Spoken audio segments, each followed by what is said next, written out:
What's up, guys? Welcome to the Built for Pursuit podcast, episode number 8. We're sitting down with Clede Spooner, my buddy Clede Spooner from the Journey TV. Great guy from the upper northeast, up from the New York area. Kills a lot of stuff every single year. I think Clede, your mainstay is probably moose now, huh? Yeah, I would say. Yeah, I mean, you do a lot of Newfoundland moose, and I actually was lucky enough to go shoot a caribou with Clede. I don't know, 2016, right before COVID? We were after COVID. Remember, we had to have our shots. Oh, yeah. Then we crossed the border, and Clede's truck got, violated, I feel like, because he had to take everything out of his truck. Oh, jeez. Not fun. Had to get the COVID vaccine and everything to cross the border. But anyways, Clede Spooner from The Journey, a brand new TV show that's going on the Pursuit channel. Clede, tell us a little bit about it. Yeah. So The Journey's owned by both myself and my partner, Brandon Houston. Brandon is a gentleman I met out of, I would say just southwest of Dallas. And I met him through some magazine channels that we've been working with over the past few years. And him and I kind of hit it off when we first started talking. And he had this idea to build a TV show, and I had been filming with a group of guys for probably the last 10 or 12 years. And I was kind of ready for a change, and it was just good timing. You know how you meet people and things click. And which you had another show before this previously, so you kind of understood the ins and outs of the outdoor industry and having a TV show and what it takes to put together 13 episodes, which is, I mean, for people who don't know, which is a lot. Yeah, it is a lot. It is a lot. And so him and I kind of went back and forth on, what we wanted to do. Do we want to go digital? Do we want to take it to a network, et cetera? And, then we kind of dove into the whole process of who are we going to look to partner with down the road. And, from there, the Journey TV was kind of born in July. And, by late August, we were filming episodes. Yeah, that's awesome. What have you guys how's your hunting season been overall? Man, it's been, and I don't want to jinx it because I've still got a couple more hunts left this year, but this has been probably my best. 2023 has been my best personal hunting year, I think, that I've ever had in terms of just overall, quantity, quality, everything in general. So, we kind of kicked it off. My daughter got to kill her first turkey earlier in the year. And, then I killed a giant axis buck in Texas back in June, and rolled into this fall on a lot of different hunts. Mule deer hunting, we went moose hunting, bear hunting, and then dove into the whitetail season. So that's awesome, man. How old did you say your daughter is again? This was her first turkey?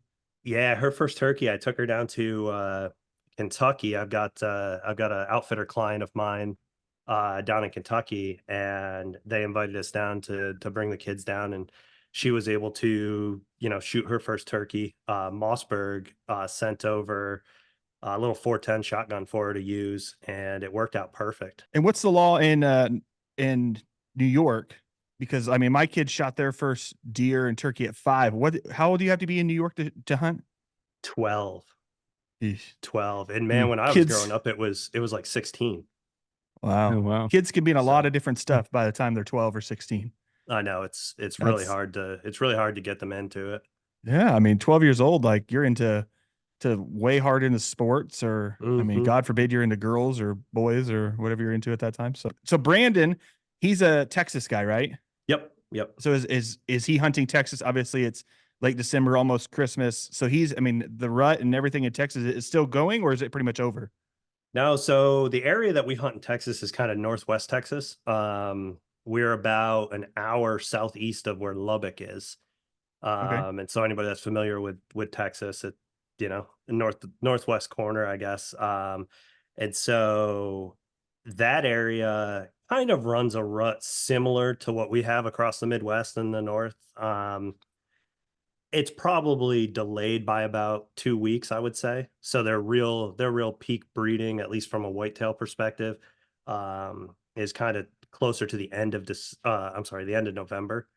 And so we got really good rutting activity late November into December. A lot of bucks chasing, and then you get that, you know, the herd itself just has a lot of animals in it. There's a lot of mule deer that intertwine into there, and the mule deer does tend to come in a little bit later. And so you also get a lot of that, whitetail bucks still chasing mule deer does, into December. So Yeah.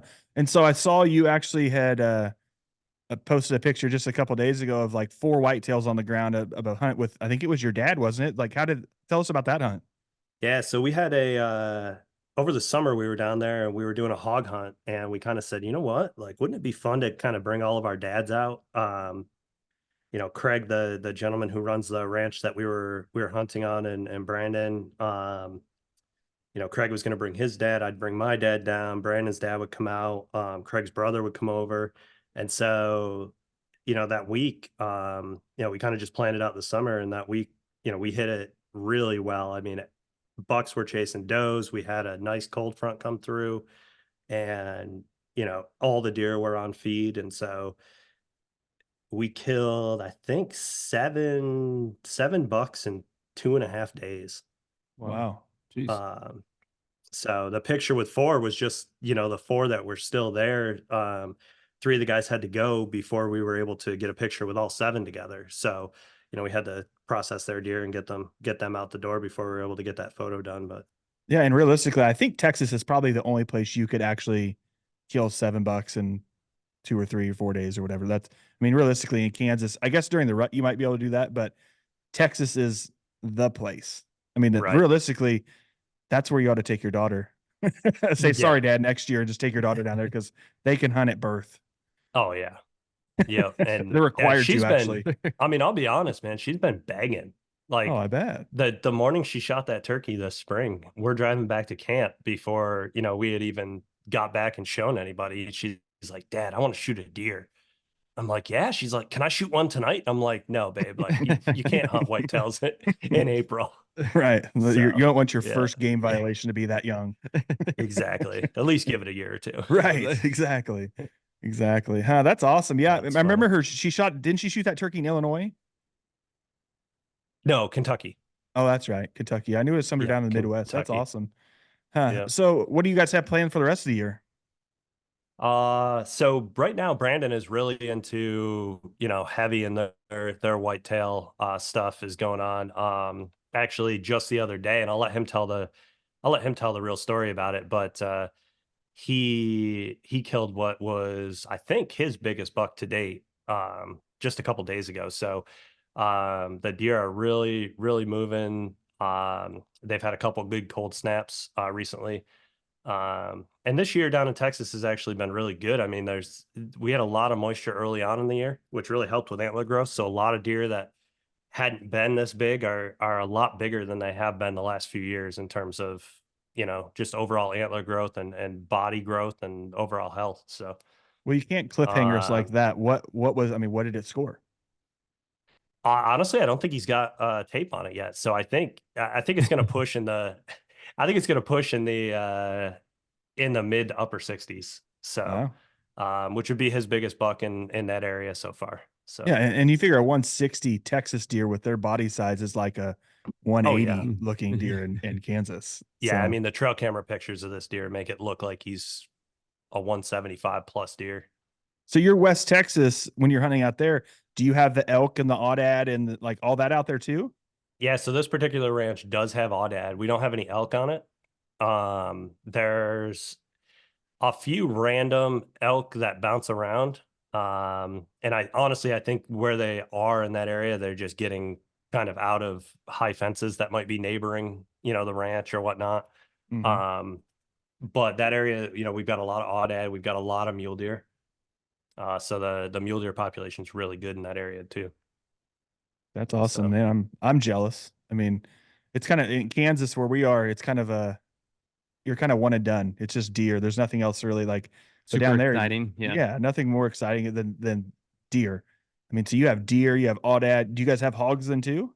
we have a lot of hogs on this place. Mm-hmm. Yep, a lot. Javelinas or no? No javelinas that I know of. Huh. Yeah, I've Okay, only so hunted this ranch 3 or 4 times, and I haven't seen any javelinas, and they haven't talked about any being there. So I'm Mhm. assuming that there's not, but so you have a few hunts upcoming. Like you and Josh are both kind of, video camera guys, but for somebody like me, you've got all this footage, right? You're shooting 13 episodes. Like, what's your editing time frame then for that much content to say between now and whenever, when do you have to have all this stuff kind of uh packaged up and ready to go? yeah. So the shows will have to start being to the network early June. So we will actually start the editing process here come the end of January, beginning of February. Okay. We've got a few more hunts in January that'll become episodes, provided that we're successful on them. But Sure. moving past that, we're gonna dive, full force into editing and laying out what the whole season looks like. So let's talk gear real quick. What is, I mean, your go-to bow? Um, let's just go with your bow. What's your go-to setup? Yeah, so I'm shooting Athens Axis 33, which is brand new for this year. I actually had the opportunity to take the prototype with me and killed a mule deer up in Montana with it back in September. And then I was able to shoot a nice buck with it in Texas back in October. So before that bow launch, we got to put a little footage down with it and use that stuff for the launch videos for Athens. So it's a 33-inch axle to axle bow, shoots about 335 feet per second. And it's been a really awesome setup. So What kind of cam does it? Doesn't it have some like proprietary cam that just came out? You guys just came out with? yeah, so it's not necessarily the cam, Josh. What it is it's a tuning mechanism. Hmm. So we're calling it the AccuTune cam system. So basically, uh, for anybody, and so this has been said a few times.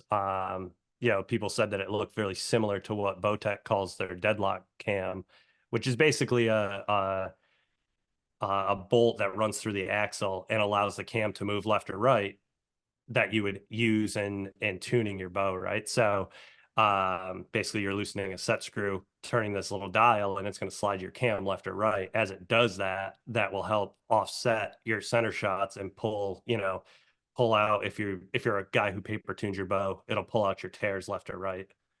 Less Gotcha. with By less doing that. shimming and Yeah. less like cable, Yeah. messing So with it twisting your completely, cables and Yeah. yeah. So it's basically I don't know if you want to call it automated shimming, but you don't have to tear the bow down to move your shims around on the cam. And realistically, you could do it in the field if you had to. Absolutely. Yep. Yeah. Yep. I So mean, if you're a that's, guy that walk backs tune, instead of paper tune, you can do it's the exact same thing. yeah. Or if you're a guy in the mountains that drops your bow and something happens Hmm. to it and kind of Yeah. bounces it off, you can fix it right there and you don't have to worry about shimming at all. Okay. So Yep. what broadhead are you running this year? Yeah. So we've been shooting NAPs this year. I've been shooting the Killzone Maxes, which are like a 2.3-inch cut. I've Yeah. had really good luck with them. A lot of guys shy away from a bigger cut like that. My arrows are floating around 500 grains. So, you know, at a 29-inch draw, shooting 65 plus pounds, I've got plenty of kinetic energy to open that broadhead. And I had pass throughs on my mule deer, on all my whitetails I've shot with it. I wouldn't shoot that at an elk or a moose, but yeah, You could. it's been a go-to. You You could. absolutely could. Some people do, but I Yeah. mean, I'm the same boat. I wouldn't do that Hmm. either. Yeah. So I actually shoot the kill zones as well. Bob, what do you shoot? I was messing with Bob's a tinker. what is it? Yeah, it's a little different. So I had shot like the Magnus fixed blades for a long time, and Yeah. then I kind of messed with those G5s this year. I haven't got to put one to use. I think Silas and I are gonna. I don't know if it's the dead meat or the mega meat, but Mhm. like I know T-Bone had those. Yeah, Just kind the of old T3, the old T3 Yeah, chump. yeah. Mhm. But Yeah. I think Silas and I may try to go do a little doe patrol here later in the season. We haven't got a doe and Yeah. like to see how they perform. So I Yeah. shot both my deer during, rifle season or whatever. So Right. So speaking of rifle, Clede, what rifle are you running? It's a Mossberg Patriot long range hunter in 6.5 PRC. So I've shot a couple deer with that so far this fall, and the 6.5 PRC has been a pretty awesome caliber. I mean, I've shot a 6.5 Creedmoor quite a bit over the years, and the PRC is, it's the same bullet, just more powder behind it. So, a little bit faster, and it's performed great. So you have had good luck with the 6.5 PRC because I've heard mixed reviews. Yeah. I've heard really, really good, just like you said, like the 6.5 Creedmoor, really good. But I've heard that they'll have like a carbon buildup in the barrel after 500 rounds of 6.5 PRC, which 500 rounds for a hunting rifle is quite a bit. Yeah. So, Yeah. I mean, I don't get that crazy into, rifles and shooting that much. It's not like shooting my bow. So, if I put 500 rounds through this rifle, like that'll be a miracle. But, maybe in a as far lifetime. as, yeah, it'll be a lifetime. That's for sure. that'll be your kid's problem. Yeah. Right. But no, I mean, as far as the bullets are concerned, I think that's a bigger concern for people, when you talk the 6.5 caliber, like whether it's the Creedmoor or the PRC. I think certain bullets don't work well on, like a deer size game. But I would shoot that same bullet at a moose or an elk and have excellent performance. I think they're just so fast, and they whether they just blow through the animal and don't actually expand or do what they're supposed to do. What caliber did you use on your moose this year? Because you shot a moose in Newfoundland, right? That's right. Yeah, we shot 2 moose up there, and actually, I brought a 7mm PRC on that hunt. Nice. So same type of, same idea, 7mm bullet, out of packing a lot of powder. And we killed 2 with it that week. My buddy that came up with me and hunted, he shot his on the first morning, and I shot mine on the last day. Okay, so let me just go back to this whole season of yours. I'm trying to put it in chronological order. Okay. Okay. You killed a mule deer early. Yep. Then you went to Newfoundland immediately after that and killed 2 moose. Yes. Well, you and your buddy killed a moose. Yep. And then what? So where from there you went? Okay, so Then Montana we did mule deer. Yep, we did a bow hunt in Texas, which was whitetail, and we killed 2 bucks. Brandon and I actually killed within minutes of each other. In fact, while I was at full draw, my phone was buzzing, and it was his text coming in saying that he just shot one. So I'm at full draw, Awesome. and I'm feeling my phone buzz in my chest pocket, and after I shot, I looked at the phone, and it was him shooting at the exact same time. So, so we killed those two bucks then, and then we hunted Illinois. Did not have a good good hunt there early November. Finally, something I can relate to. Right. And then we went to Kentucky. Mossberg was gracious enough to invite Brandon and I out to Kentucky. We did a hunt with Linda Powell over there at Mossberg. And I was fortunate enough to kill a good buck on my last morning of the hunt. And Linda also killed a buck. And another gentleman that's a writer from Mossberg, he came and he also killed a buck. So we killed 3 bucks on that trip with the group of us that were there. And then also on top of that, Texas. So I mean, and then like, back to Texas. And okay, so I got to ask this: what do you do with all your meat? Do you donate it? About to ask that. I'm like, yeah, I mean, we're out of space. At some point, like you kill 2 or 3 deer, that's pretty good, and then top it with a moose. I mean, like icing on the cake. So do you guys donate? Yep. So we donate a lot of it.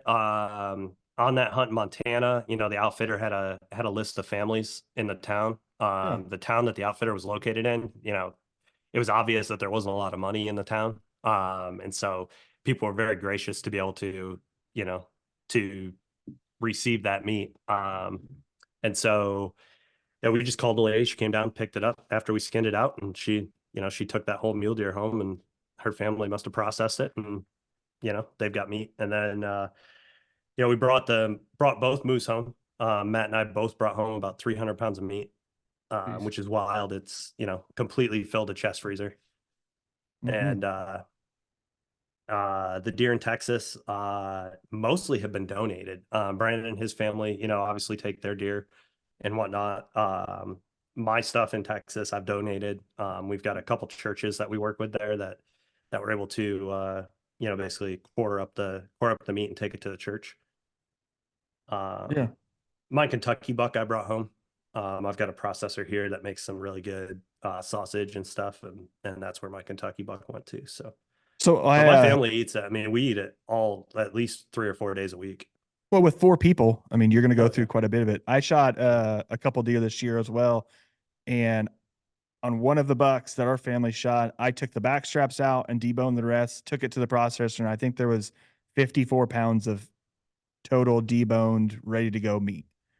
And I'm like, that's awesome. I mean, like if you went to the grocery store buying 54 pounds of meat, it might cost you an arm and a leg. Yeah, Anymore. for sure. Especially this year. Yeah, for sure. So, I mean, granted, I've put out like thousands of dollars of corn, so like It's paid off. You don't, don't do the math. Don't do that math. Right. Hunter math. That's it. Like, Yeah, exactly. Well, Clede, thanks for coming by. And we're actually going to have your partner, Brandon, on, I think, in a couple weeks to try to talk to him about kind of what's been going on down in his world down in Texas and yeah, absolutely. everything that's going on with the journey. So when can we see your show? I know it's not out yet on the Pursuit channel, but when is that coming? Yep. So we'll start airing our episodes towards the end of June. Usually it's that last week of June is when they'll start, and we'll run 13 original episodes, and that'll run year round on Pursuit channel, as well as for any of your Canadian listeners. We also expanded to Wild TV up in Canada. Nice. And then all the episodes will be on both Carbon TV, I believe Waypoint TV as well. Still working on that piece of it. And then obviously our YouTube channels. And then we'll have a full series of digital episodes that'll be a lot of the footage that we shot that may not make it into a full story for an actual episode. So that'll Awesome. be kind of a separate series that'll also run on all the digital platforms. Awesome. That's Well, cool. thanks for coming by. Obviously, you won't brag on yourself, so I'll brag on you a little bit. Great guy, Clede. Clede's a great guy. One hell of a talent behind the camera. He edits, makes websites, and just all around super good dude. Been in the industry a long time, so we're excited to have you. And also, you guys have been on our social media, the Bushnell _official Instagram. You guys have been dang near running that for a while for us now because I mean, you guys have just Awesome been pumping out content, loads of contents with Brandon's bear and your guys' moose and everything. You guys Yep. have been giving us a lot of great stuff, and we sure appreciate it. Yeah, awesome. I appreciate it too. I really appreciate the partnership with Bushnell. I can't say enough about the products we've been able to use this fall, and I just thank you from myself and I'll speak for Brandon on this. Thank you. Yeah, for sure. Well, good luck the rest of the season, and we'll look forward to talking to Brandon and hearing about how the rest of the season of 2023 pans out for you guys. Absolutely. Thanks, guys. Thank you.